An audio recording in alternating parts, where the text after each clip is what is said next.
So the advantage really, I mean, as I compare and contrast gold to Bitcoin, gold has a couple of advantages. One is there's no ongoing energy cost to holding coins. Coins are mined, the energy spent, you got the coins, that's it, no more. Bitcoin, you buy the Bitcoin, if you just hold it and hodl it in an address, you're not paying anything, but there will be an energy cost. Somebody's got to pay for that transaction when you choose to sell it.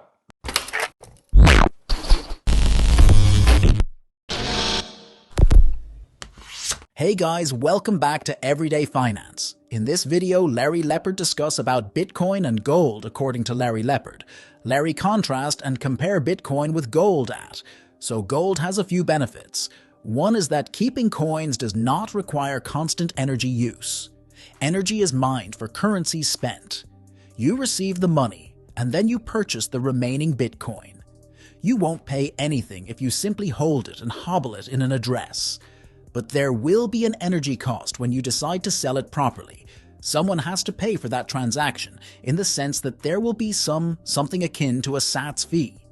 And you may recall more recently when the on the blockchain became somewhat backed up following Silicon Valley Bank's collapse. Larry Lepard observed certain transactions occurring at 5, 7, and 800 transaction. Larry say, it's something to have in mind. But aside from that, Larry Lepard believed because Bitcoin is so much better, Larry strongly advised everyone to own a significant amount of it, and lots of things Larry Lepard discuss, so please watch the video to end, and share. Subscribe our channel, Everyday Finance. Thanks. What is gold? Gold is cash that can't be printed, right? And that's the beauty of it. It's literally a liquid form of cash that cannot be debased the way all fiat currencies can and will be debased. So the advantage really, I mean, as I compare and contrast gold to Bitcoin, gold has a couple of advantages. One is there's no ongoing energy cost to holding coins. Coins are mined, the energy spent, you got the coins, that's it, no more. Bitcoin, you buy the Bitcoin, if you just hold it and hodl it in an address, you're not paying anything, but there will be an energy cost. Somebody's got to pay for that transaction when you choose to sell it, right? In the sense that there'll be some kind of a SATS fee, so to speak. And more recently, when the blockchain got rather backed up after Silicon Valley Bank blew apart, I saw some transactions going through at $500, $700 a transaction. So that's worth keeping in mind. But in all other respects, I think Bitcoin is so far superior that I recommend everybody have a shitload of Bitcoin, and I recommend older people in particular have some gold, because generally speaking, older people don't like to see enormous volatility. I mean, I have clients who are 70 or 80 years old. If I told them, hey, your account's down 80%, but don't worry, it's going to come back, they'd shoot me, right? Well, yeah, they might not have a whole cycle left in them. Well, that's right. That's exactly right. You've got to have a longer time frame. But to be completely fair, I mean, if I were 30 years old, I'd probably be 90% Bitcoin, 10% gold. I mean, I'll just, for the listeners to have a sense, I'm 65 years old, and I'm about half and half. Apocalypse, bribe the guards, yeah. You can always trade it. Everyone knows what a coin is, and stick to the well-known coins, right? I mean, don't mess around with the blocks. I mean, they're tungsten-coated gold blocks. There's been a lot of that recently, so you got to. Oh, really? Oh, yeah. You don't want to buy kilobars. No. You want to buy sovereigns. You want to buy American Eagles, American Buffaloes, Canadian Maple Leafs. They're all good choices in my view. But as I say, you're going to. What about the Bank of England one? Are they trusted? Yeah, that's a sovereign. Okay. Yeah, the British sovereign. Yeah, you're going to pay a 5 to 8% over melt value. I mean, ultimately, at the end of the day, gold is gold. It's a commodity, right? And it's worth what you could melt it down for. But the fact that somebody's turned it into a coin that's easily recognizable, and it's hard to fake those coins. The Chinese have tried to make fake gold coins, silver eagles and gold eagles. They're terrible. I mean, if you actually have seen one, held one, played with one, I mean, it's really hard to make it, and so you don't have to worry about counterfeits. Is the point I'm trying to make. Right, and there is still a case for silver. Oh, absolutely. In fact, there's a bigger case for silver if you can handle the volatility. I mean, the beautiful thing about silver versus gold is it's got a commodity use value, right?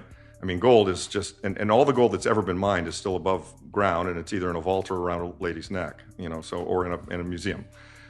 Silver gets used every year. We don't have a big stockpile of silver. Silver is kind of, seed to table. I mean, it gets mined and it gets used. And, there are silver tea sets that get melted down. That's about 18% of the supply every year. But the point is that silver has a growing use case in two major areas, solar and electronics. And so as a result of that, if there ever gets to be a tightness in the silver market, the silver is going to go up much more quickly than gold. I personally think silver is going to $50 or $100 an ounce, and right now it's at 26. So I was once told all the gold in the world would fit under the Eiffel Tower. that's true. I didn't know that. That's true. It's a couple of Olympic-sized swimming pools is what I've been told. It doesn't seem right, does it? No, there's not much of it. It's a very rare substance, right? And it's indestructible. And that's why until Bitcoin came along, it was the best form of money we had. And 5,000 years of human history, everybody has adopted that and recognizes that. And that's not going away anytime soon. I mean, there are a lot of people who don't even know what Bitcoin is, sadly. But, but they know what a gold coin is, generally speaking, almost any place in the world. Talk to me about the conference you've just been to. And tell me and Danny what you just told me. Yeah, it's interesting. So I was at the European Gold Forum. This is run by the Denver Gold Group, probably the biggest gold organization in the world. They have 2 conferences a year. They have one in Denver. They have one in Zurich. And this is the first conference they've had post-COVID. They shut it down for all the COVID stuff. And typically this conference runs between 600 and 800 people per year, attendees. In this particular year, they told me they had 240 people sign up and probably only 180 showed up. Wow. And 90 of those were from the industry itself. So that means just gold companies who go there trying to get people interested in their company. So they had 90 attendees. I mean, this is, right? Now, one might say, okay, well, that's really bad. Nobody's interested in gold. According to Larry Lepard right now, gold is at 2040. The last all-time high was reached at 2063 and 2070, roughly immediately after the start of the conflict at when we cross those 2 figures with authority. It will be an all-time high, as most of us who operate in the financial markets, are aware that when anything reaches an all-time high, numerous algorithms, including Holy, since this is a breakout, Larry Lepard believed that after we pass through 2100 with authority, we'll likely reach 22 or 3. Everyone will say, oh, it was a fake breakout, but we'll correct back to 2000 or even slightly lower, and we'll start rising again exactly the way, Bitcoin kind of broke out of the 16 range, increased, and finally got 30. But it later dropped down to the 20, and now it's rising once again. It will eventually become, you understand that there is a competition going on in the world of sound money. And that is essentially what Larry Lepard here to do, inform your audience about what we said in the car.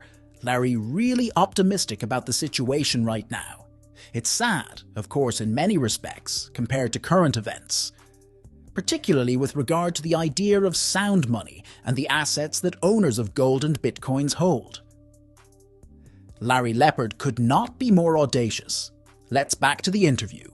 As a contrarian and as an investor, my view is that's incredibly good.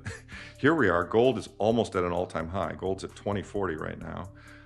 Last all-time, it's peaked at 2063 and 2070-ish, right after the war broke out. And when we go through those 2 numbers with authority, it'll be an all-time high. And as most of us who operate in financial markets know, when something goes through an all-time high, it sets off a lot of algorithms. Like, holy shit, this is a breakout.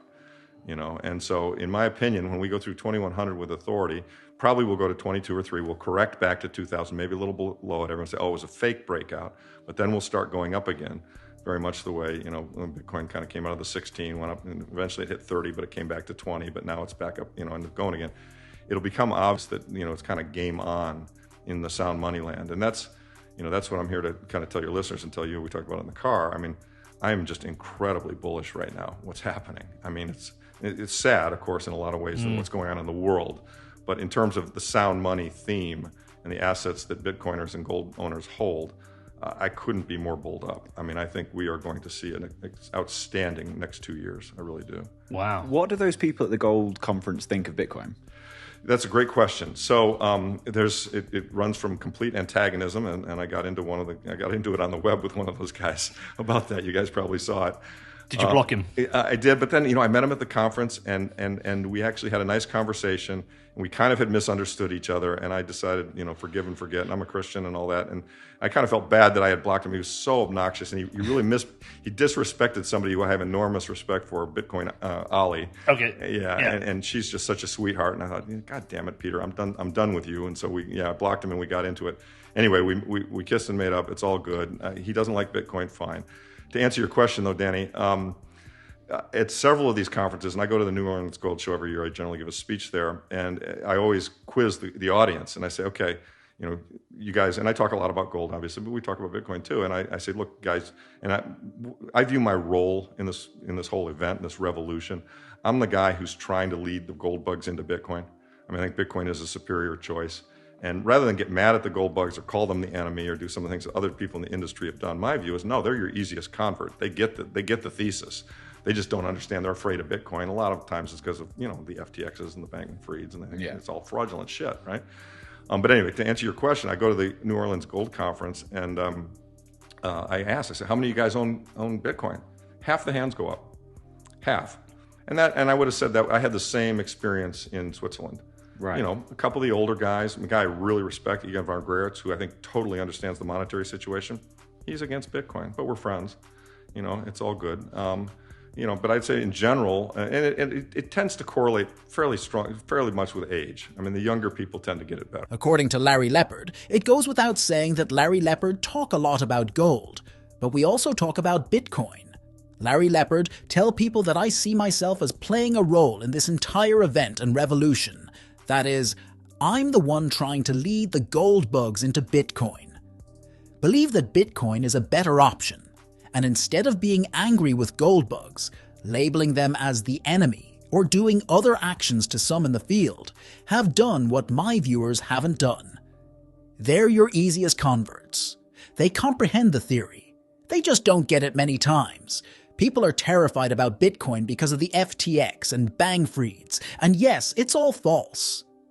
If you learned something from this video, then please like this video and subscribe our channel Everyday Finance, and we will meet in next video. Thanks.